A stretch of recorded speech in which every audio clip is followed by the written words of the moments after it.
សូមស្វាគមន៍ចំពោះការមកកាន់មេរៀនថ្មីបន្តទៀតសម្រាប់មេរៀននេះគឺយើងរៀនទាក់ទងជាមួយនឹង Linkage ហើយនឹង Preview Axis សូមបងប្អូនជួយចុច Subscribe ក៏ដូចជាចុចរូបសញ្ញាកណ្ដឹងដើម្បីទទួលបានវីដេអូថ្មីៗពីការចែករំលែកការប្រើប្រាស់កម្មវិធី Capcut ដោយដែលយើងបានដឹងមកហើយថាសម្រាប់កម្មវិធី Capcut គឺវាមាន main track របស់វាឬក៏យើងហៅថាជា track main អញ្ចឹង track នេះគឺជា track main ឥឡូវឧបមាថាខ្ញុំធ្វើការផ្ដាច់វាឥឡូវខ្ញុំកាត់ clip នឹងជា2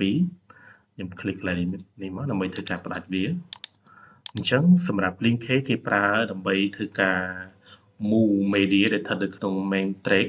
ហើយអ្វីដែលនៅលើ main track ហ្នឹងក៏វា move ទៅជាមួយដែរមានន័យថាវាផ្លាស់ប្ដូរទីតាំងទៅជាមួយដែរ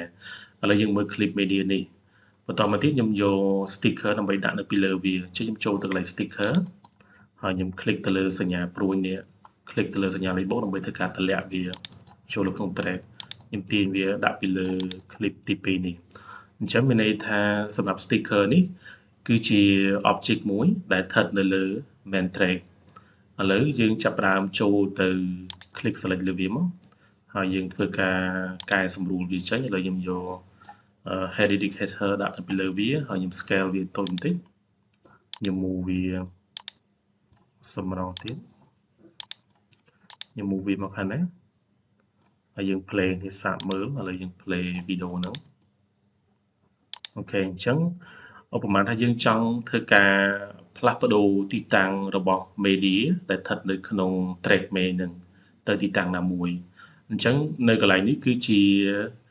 linkage គឺជាកន្លែងមួយដែលយើងអាចធ្វើការបិទបើក linkage បានហើយយើងអាចប្រើប្រាស់ shortcut key ក្នុងការបិទបើកវាដោយប្រើទៅលើ tail key គឺជា key មួយដែលនៅក្បែរ ESC យើងចុចបិទឬក៏បើកវានៅកន្លែងហ្នឹងឥឡូវយើងចាប់ផ្ដើមធ្វើការបិទវាសិនឥឡូវយើងចាំមើលដល់គ្នានៅពេលនេះ linkage បានបិទនៅពេលណាយើង click select ទៅលើ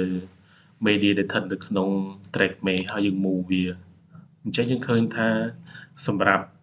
sticker ដែលនៅពីលើវាគឺវាអត់ move ទៅជាមួយទេឥឡូវខ្ញុំទាញវាដាក់ចូលកន្លែងដើមវាវិញហើយខ្ញុំចុចទៅលើសញ្ញានេះដើម្បីធ្វើការ back វាថយក្រោយ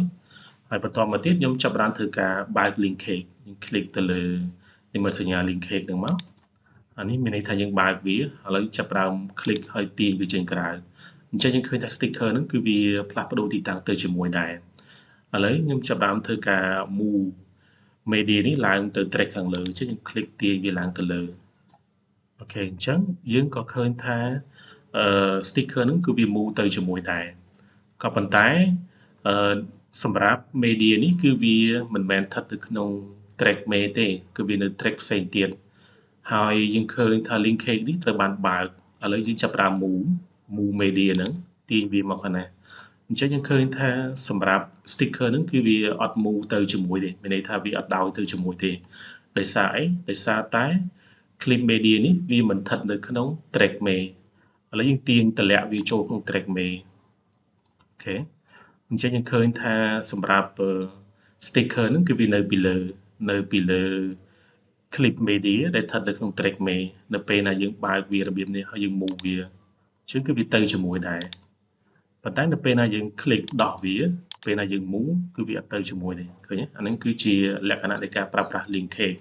អញ្ចឹងខ្ញុំបញ្ជាក់មកទៀត linkage នេះគេប្រើដើម្បីធ្វើការ move រាល់ content ឬក៏ object ដែលដាក់នៅពីលើ clip media ឬក៏ media ផ្សេងទៀតដែលស្ថិតនៅក្នុង track main នៅពេលណាយើងធ្វើការផ្លាស់ប្ដូរទីតាំង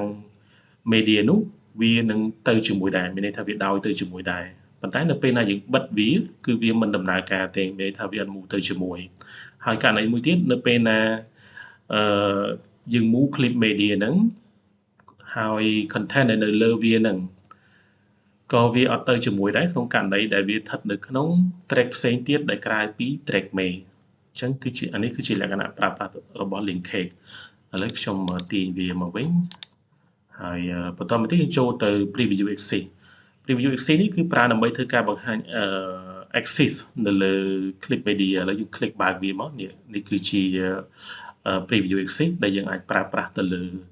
អក្សរ S ដើម្បីធ្វើការបិទបើកវាអញ្ចឹងដល់ពេលណាយើង click វាមកហើយយើង move cursor របស់យើងអញ្ចឹងយើងឃើញមានថា axis មួយនេះវាបង្ហាញទីតាំងរបស់យើង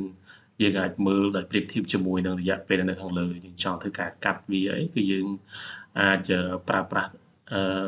preview axis ហ្នឹងដើម្បីមើលវាហើយបើយើងចុចវាមួយទៀតគឺវាបិទតែម្ដងអញ្ចឹងសម្រាប់មេរៀននេះគឺយើងរៀនទាក់ទងជាមួយនឹង linkage ហើយនឹង preview axis